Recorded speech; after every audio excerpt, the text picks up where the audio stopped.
പിതാവിൻ്റെയും പുത്രൻ്റെയും പരിശുദ്ധാത്മാവിൻ്റെയും നാമത്തിൽ ആമേൻ. കർത്താവേ, നിന്റെ വിശുദ്ധ പൗരോഹിത്യത്തെ മഹത്വപ്പെടുത്തണം. കർത്താവെ, സഭയിലുള്ള സാന്നിധ്യം പ്രകടമാക്കണം.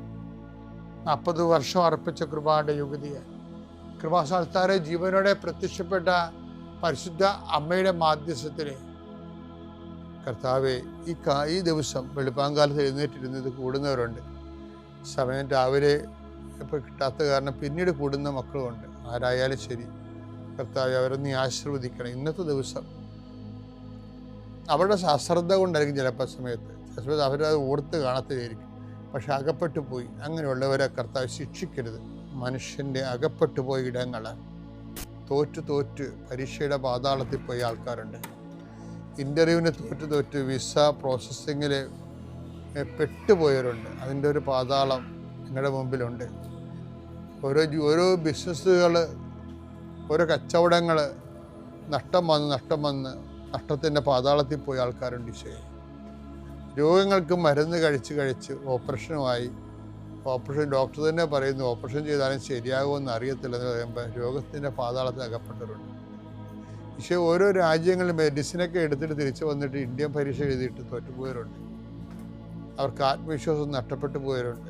വിവിധ രാജ്യങ്ങളിൽ കർത്താവെ, ഓരോരോ പരീക്ഷകൾ, അതുപോലെ തന്നെ ഓരോ തരത്തിലുള്ള തീസിസ് വർക്കുകൾ, PhD തീസിസ് വർക്കുകൾ, ചില പാതാളങ്ങളിൽ ചെന്ന് അകപ്പെട്ടവരുണ്ട്. ഈശോയെ, ചില ഗുരുക്കന്മാർ, ഗൈഡുമാർ ശിക്ഷിക്കുന്നവരുണ്ട്. മാനസികമായ പലതരത്തിലുള്ള സാഡിസ്റ്റുകളായിട്ടുള്ളവരുണ്ട്. ഈശോയെ, അങ്ങനെയുള്ള പാതാളങ്ങളിൽ ചെന്ന് അകപ്പെട്ടവരുണ്ട്. ഈശോയെ, ഇതുപോലെ ഓരോ വിഷയങ്ങളും മനുഷ്യൻ അനുഭവിക്കുന്ന സാമ്പത്തികത്തിലെ കടങ്ങൾ, ചിലയിടത്ത് കൊണ്ടുപോയി പണയം വെച്ചിട്ട് അവസാനം നമ്മുടെ കിഡ്നി വരെ വിറ്റാലും തീരാത്ത അവസ്ഥയിൽ പുതിയ പലിശക്കടങ്ങൾ വന്ന് പാതാളത്തിൽ അകപ്പെട്ടവരുണ്ട്. ഈശോയെ, അടക്കപ്പെട്ട പ്രതീക്ഷകളെ കർത്താവ് നിൻ്റെ പ്രകാശത്താൽ പുതിയ പ്രത്യാശ നൽകിക്കൊണ്ട് യേശു ക്രിസ്തുവിൻ്റെ നാമത്തിൽ എന്തെല്ലാം വിഷയത്തെ ദൈവവേദനെ നീ ഇന്ന് വേദനിക്കുന്നുണ്ടോ അതെല്ലാം കർത്താവിൻ്റെ നാമത്തിൽ നീങ്ങിപ്പോകട്ടെ. ഈശോ നാമത്തിൽ കൽപ്പിക്കുന്നു. നിത്യം പിതാവും പുത്രനും പരിശുദ്ധാത്മാവ് സർവ്വേശ്വര എന്നേക്കും. അമ്മേ പരിശുദ്ധ അമ്മേ, അമ്മേ പരിശുദ്ധ ദൈവമാതാവേ, കൃപാസനത്തിലൂടെ ഞങ്ങൾക്കും ഞങ്ങളുടെ ദേശത്തിനും അമ്മ മധ്യസ്ഥം തേടി തന്ന എല്ലാ അനുഗ്രഹങ്ങൾക്കും കൃപകൾക്കും ഞങ്ങളിപ്പോൾ ഹൃദയം നിറഞ്ഞ നന്ദി പറയുന്നു. അമ്മേ പരിശുദ്ധമ്മേ ദൈവമാതാവേ, 2004 ഡിസംബർ 7 ഉച്ചകഴിഞ്ഞ് 2:30 കൃപാസനത്തിൽ സംഭവിച്ച അമ്മയുടെ പ്രത്യക്ഷപ്പെടലിനെക്കുറിച്ച് തിരുസഭയ്ക്ക് സമർപ്പിച്ചിരിക്കുന്ന പഠനരേഖകളുടെ മേൽ സഭാത്മകമായ പഠനം ആരംഭിക്കുവാൻ ഞങ്ങൾ പ്രാർത്ഥിക്കുന്നു. അമ്മേ പരിശുദ്ധമേ, ഭൂസ്വർലോകങ്ങളുടെ രാജ്ഞിയായ അങ്ങേയ്ക്ക് ഭൗമസംരക്ഷണത്തിനായി പ്രപഞ്ചപ്രകൃതിയെ തന്നെ തിരുസഭ പ്രതിഷ്ഠിക്കുവാൻ ഈ പ്രത്യക്ഷീകരണം വഴി ഇടയാക്കണമേ. പരിശുദ്ധമേ, ജപമാല മാതാവേ, സകല കൃപാസനം പ്രാർത്ഥനയോടും ചേർത്ത് ഞങ്ങളിപ്പോൾ പ്രാർത്ഥിക്കുന്ന ഈ കുടുംബത്തിന്റെ പ്രത്യേക നിയോഗം മക്കളെ.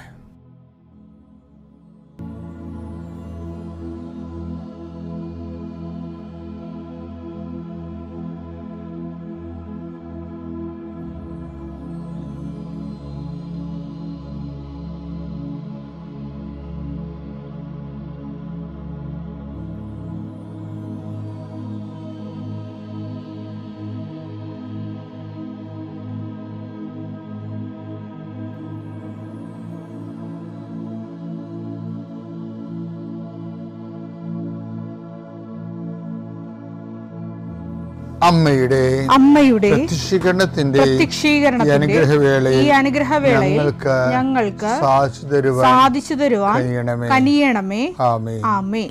എൻ്റെ പ്രിയപ്പെട്ടവരെ, ചില ഇംഗ്ലീഷ് ട്രാൻസ്ലേഷനൊക്കെ നമ്മൾ ഞെട്ടിച്ച് കളയും ബൈബിളിലെ. അത് മലയാളത്തിനേക്കാളുപരി സാധാരണഗതിയിൽ മലയാളം ട്രാൻസ്ലേഷനൊക്കെ വരുന്നൊരു വിഷയം മലയാളത്തിന് ഒരു ജീവിതത്തെ മാറ്റി നിർത്തിയിട്ട് നമുക്ക് ഈ കൊളോണിയൽ ചിന്തകൾക്ക് നമുക്ക് നല്ല അടിമത്തമുള്ള ആൾക്കാരാണ്. അപ്പോൾ അതായത് നമ്മുടെ കോളനി യജമാനന്മാർ എന്ത് പറയുന്നു അതനുസരിച്ച് ചിന്തിക്കുകയും ആലോചിക്കുകയൊക്കെ ചെയ്യുന്ന, അത് ബൈബിളിൻ്റെ തർജ്ജിമകളിലും അതൊക്കെ വരും, അറിയാതെ വരും. എന്താ ഇങ്ങനെ പറയാൻ കാരണം എന്ന് വെച്ച് കഴിഞ്ഞാൽ, ഇപ്പം മനുഷ്യൻ്റെ ജീവിതത്തോട് പുറംതിരിഞ്ഞ് നിൽക്കുന്ന തർജ്ജിമകളുണ്ട്, മനുഷ്യൻ്റെ ജീവിതത്തോട് ആഭിമുഖ്യം കാണിക്കുന്ന തർജ്ജിമകളുണ്ട്. നിങ്ങൾ കൃപാസനത്തിൻ്റെ പ്രേക്ഷിതർ പോകുമ്പോൾ എപ്പോഴും ഓർക്കുക, കൃപാസനം വചന വിശകലനം നോക്കിക്കഴിഞ്ഞാൽ എപ്പോഴും അറിയാൻ എന്താണ്, അത് ജീവിതത്തോട് ആഭിമുഖ്യം കാണിക്കുന്നതാണ്. ജീവിതത്തിൽ പൊരുതുന്ന മനുഷ്യൻ മുറിവുകൾ വകവെക്കാൻ യുദ്ധം ചെയ്യാൻ വേണ്ടി അവന് ആവേശവും ഇന്ധനവും യുദ്ധസ്ഥലങ്ങളിലേക്ക് എത്തിച്ചു കൊടുക്കുകയാണ്.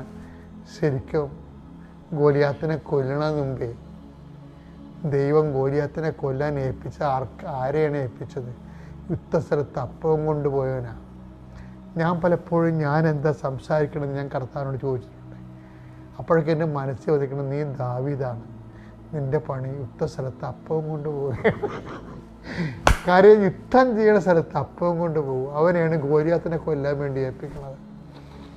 ഞാനിത് പറയണത് എന്താ അറിയാം, ഞാനെപ്പോഴും ജീവിതവുമായിട്ട് ബന്ധപ്പെടുത്തിയാണ് ബൈബിൾ നോക്കത്തുള്ളൂ. കാര്യം എൻ്റെ മിഷൻ അതാണ്. ഓരോരുത്തർക്കും ഓരോ മിഷനല്ലേ. ഉദാഹരണത്തിന് എഫേസ്യൻസ് വായിച്ച്, എഫേസ്യൻസ് 4:29 വായിച്ച്, നിങ്ങളുടെ അധരങ്ങളിൽ നിന്ന് തിന്മയുടെ വാക്കുകൾ പുറപ്പെടാതിരിക്കട്ടെ. കേൾവിക്കാർക്ക് ആത്മീയ ചൈതന്യം പ്രദാനം ചെയ്യുന്നതിനായി അവരുടെ ഉന്നതിക്കുതകുന്ന വിധം നല്ല കാര്യങ്ങൾ സന്ദർഭമനുസരിച്ച് സംസാരിക്കുവിൻ. അവരുടെ കേൾവിക്കാരുടെ ഉന്നതിക്കുതകുന്ന വിധമായിരിക്കണം കർത്താവിൻ്റെ വചനവും. അല്ലെങ്കിൽ നിങ്ങളൊരാളെ കാണുമ്പോൾ അയാളെ സുവിശേഷത്തിലേക്ക് ക്ഷണിക്കുന്നതും കർത്താവിൻ്റെ വിശ്വാസം കൈമാറുന്നതും കർത്താവിനെക്കുറിച്ച് പരിചയപ്പെടുത്തുന്നതുമെല്ലാം അതിലെന്താണ്. പക്ഷെ അത് ഇംഗ്ലീഷ് തർജ്ജിമ എന്താ വെച്ചാൽ ഭയങ്കര രസമാണ്. അതായത് യൂസ് ഹെൽപ്ഫുൾ വേർഡ്സ് എന്തിനു വേണ്ടി? To building others up according to their needs എന്നാണ്. ഉന്നതി എന്നല്ല കിടക്കുന്നത്, ജനങ്ങളുടെ ആവശ്യങ്ങളെ നോക്കിയിട്ട് കർത്താവിൻ്റെ വചനം, ദൈവത്തിൻ്റെ വചനം അവർക്ക് പ്രയോജനകരമായ രീതിയിൽ അവർക്ക് പ്ലേസ് ചെയ്ത് കൊടുക്കും. അപ്പോൾ അത് വളരെ വിലപ്പെട്ട കാര്യമാണ്. അതുപോലെ തന്നെ ഇരിക്കണം നമ്മൾ പത്രം കൊണ്ട് പോകുമ്പോഴും, അതുപോലെ തന്നെ ആൾക്കാരോട് സംസാരിക്കുമ്പോഴും അവരുടെ ആവശ്യം വിവേചിച്ചിട്ട് വേണം പ്രാർത്ഥിക്കുവാനോ ഉടമ്പടിയുടെ ഉപദേശങ്ങൾ നൽകുവാനും. കാര്യം ഇപ്പോൾ ഒത്തിരി പേര് ഉടമ്പടി ഒരു പുതിയ സബ്ജക്റ്റ് ആയത് കാരണം ആൾക്കാർക്ക് അറിയാൻ ഭയങ്കര ആഗ്രഹം ഉണ്ടാകും. അതുതന്നെയാണ് സുവിശേഷ വേലയുടെ ഏറ്റവും വലിയ ഒരു പ്ലസ് പോയിൻ്റ് എന്ന് പറഞ്ഞാൽ, നമുക്ക് എളുപ്പമാണ് ആൾക്കാരിലേക്ക് കോണ്ടാക്ട് ചെയ്യാൻ. അപ്പോൾ കാര്യം അങ്ങനെ ചെയ്യുന്ന ആയിരങ്ങളുണ്ട് ശരിക്കും സുവിശേഷ വേല ചെയ്യുക. അപ്പോൾ ചെയ്യുമ്പോൾ ഓർത്തേക്കുന്ന ഇതാണ്, മറ്റുള്ളവരുടെ നീഡ്സ്, അതായത് കർത്താവിൻ്റെ വചനത്തിലില്ലേ, help those who have all kind of troubles. അതായത് 2 കൊരിന്തോസ് 1:4 ദൈവം ഞങ്ങൾക്ക് നൽകുന്ന സാന്ത്വനത്താൽ ഓരോ തരത്തിലുള്ള വ്യതകൾ അനുഭവിക്കുന്നവരെ ആശ്വസിപ്പിക്കാൻ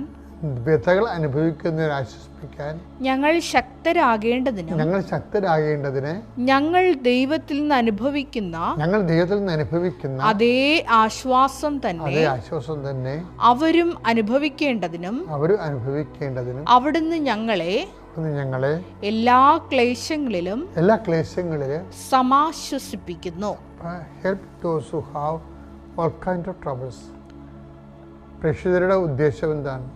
നിങ്ങളെ ഉടമ്പടിയെ നിങ്ങളുടെ അതാത് ദിവസത്തുള്ള ആവശ്യങ്ങൾക്ക് വേണ്ടി മാത്രമല്ലാതെ help those who have all kind of troubles, മറ്റുള്ളവരുടെ ട്രബിൾസ് എന്താണെന്ന് മനസ്സിലാക്കിയിട്ട് അതിന് പ്രാർത്ഥന വാഗ്ദാനം ചെയ്യുകയോ നമുക്ക് കൊണ്ടുപോകുന്ന ഉപദേശങ്ങളും നിർദ്ദേശങ്ങളും നൽകുകയോ ചെയ്തുകൊണ്ട് അവരെ ആ വിഷയത്തെ അഡ്രസ്സ് ചെയ്യണം.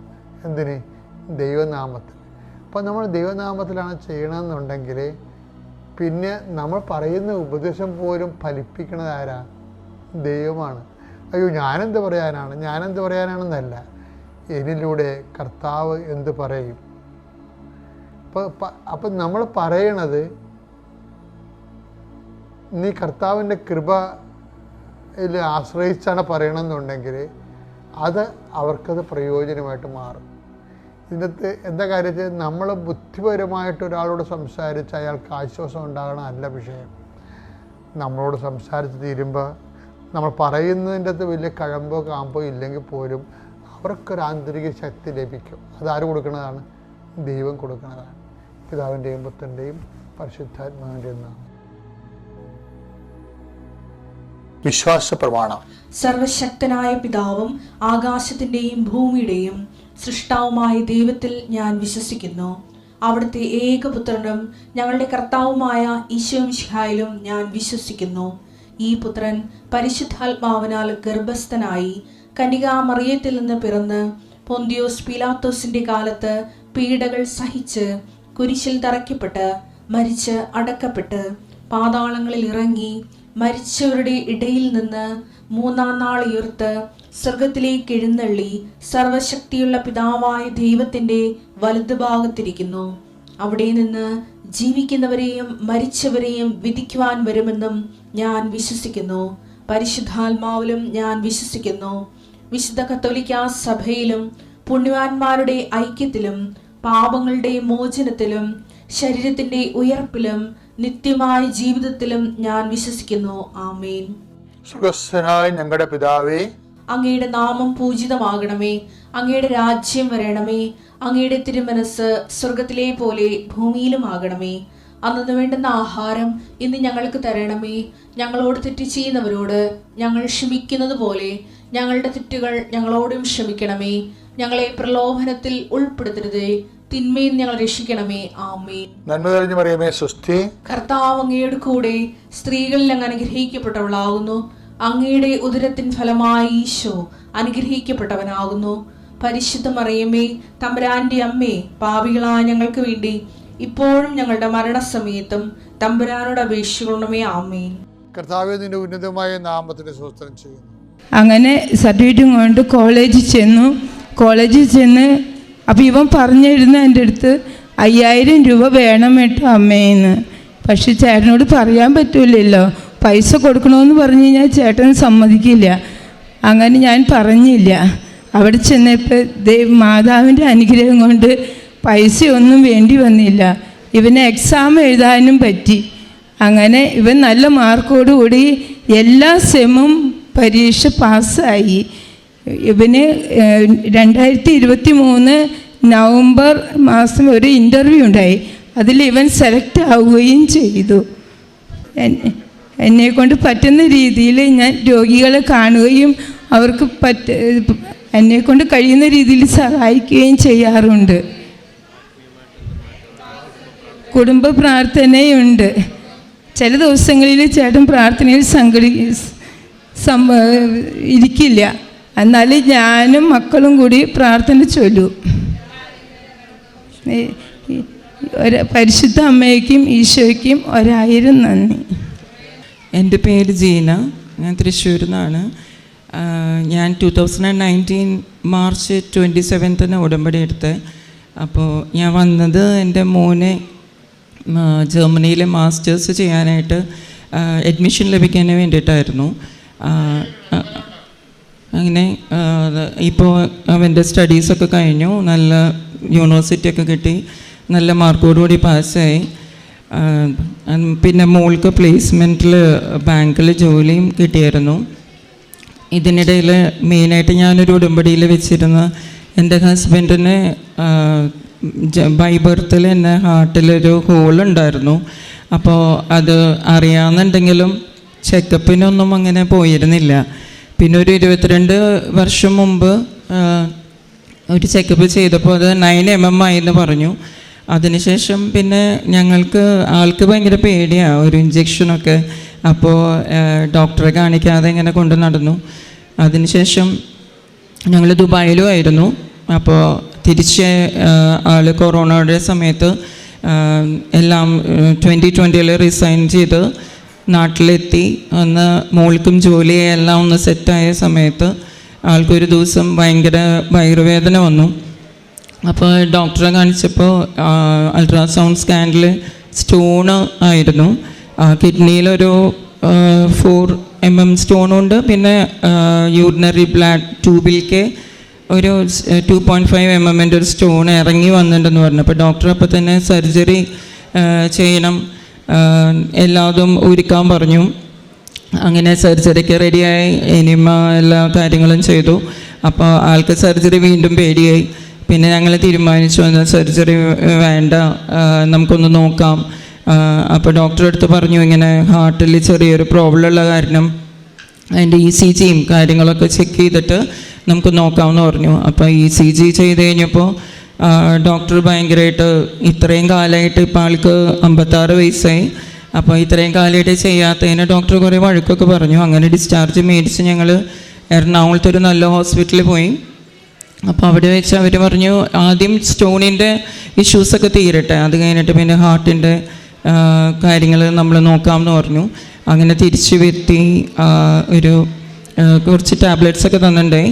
അപ്പോൾ 20 ദിവസം നമ്മൾ കഴിഞ്ഞിട്ട് ഒരു അൾട്രാസൗണ്ട് ചെയ്യാൻ പറഞ്ഞിട്ടുണ്ടായി. അപ്പോൾ ആ ദിവസങ്ങളിലൊക്കെ മാതാവിൻ്റെ അടുത്ത് നന്നായി പ്രാർത്ഥിക്കുകയും ഉടമ്പടി തൈലം പുരട്ടുകയും ആളും പ്രതീക്ഷിക്കുന്ന പ്രാർത്ഥന എല്ലാം ഞങ്ങൾ പ്രാർത്ഥിക്കുന്നുണ്ടായി. അങ്ങനെ 20ാമത്തെ ദിവസം അൾട്രാസൗണ്ട് ചെയ്ത് നോക്കിയപ്പോൾ ഡോക്ടർ പറഞ്ഞു ഇവിടെ സ്റ്റോണൊന്നും കാണാനില്ലല്ലോ.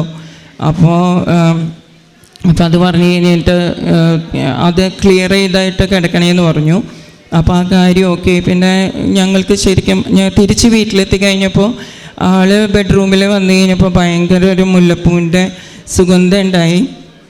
അപ്പോൾ ശരിക്കും മനസ്സിലായി ഇത് ഹാർട്ടിൻ്റെ ഹോള് അടയ്ക്കാൻ വേണ്ടി, അല്ലെങ്കിൽ ആൾ ഹോസ്പിറ്റലിൽ ഒരിക്കലും പോവില്ല. അപ്പോൾ അതിന് വേണ്ടിയിട്ടാണ് ഈ ഒരു സ്റ്റോണിൻ്റെ ഇഷ്യൂ ആയിട്ട് വന്നേ എന്ന്. അപ്പോൾ വീട്ടിലെല്ലാവർക്കും സങ്കടമായിരുന്നു ഇങ്ങനെ ഒന്നിച്ചെല്ലാം കൂടി വന്നപ്പോൾ.